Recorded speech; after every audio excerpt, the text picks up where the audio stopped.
महाराष्ट्राचे लोकप्रिय नेते आमचे पक्षाचे पक्षप्रमुख एकनाथ शिंदे साहेब, महाराष्ट्राचे लोकप्रिय खासदार आमचे पक्षाचे नेते महाराष्ट्राचे श्रीकांत शिंदे साहेब यांच्या आशीर्वादानं आज एक अल्पसंख्याक कुटुंबामधला मी मुलगा असताना मला उमेदवारी दिली, माझ्यावर विश्वास ठेवला आणि महाराष्ट्राचे मुख्यमंत्री देवेंद्र फडणवीस साहेब, महाराष्ट्राचे उपमुख्यमंत्री वहिनी यांचा पण आभार व्यक्त करतो आणि आमच्या जिल्ह्याचे पालकमंत्री आमची मोठी बहीण मेघना दीदी बोर्डीकर ताई असू द्या, माजी आमदार बोर्डीकर साहेब असू द्या, माजी मंत्री वरपुडकर साहेब असू द्या, आमचे बसमतचे आमदार आमचे पक्षाचे नेते संतोष भांगर साहेब असू द्या, हिंगोलीचे आमदार कलमनुरीचे, वसमतचे आमदार आमचे मोठे भाऊ राजू नवगरे साहेब असू द्या,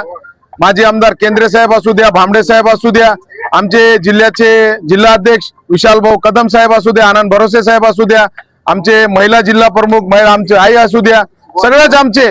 शिवसेनाचे नगराध्यक्ष नगरसेवक भाजप आणि आमचे जिल्ह्याचे आमचे नेते आमचे मार्गदर्शक जे आज परभणीमध्ये त्यांचं स्वागत होणार आहे त्यांच्या मार्गदर्शनाखाली आम्ही निवडणूक लढली, आमचे खासदार बंडू जाधव साहेब असू द्या, सर्वच आमचे नेते ज्यांनी ज्यांनी मला आशीर्वाद दिला, आमचे जिल्हा परिषद सदस्य असू द्या, आमचे नगरसेवक नगराध्यक्ष सर्व पक्षाचे भाजप राष्ट्रवादी काँग्रेस काँग्रेसचे पण लोकांना मदत केली, त्यांचा पण आभार.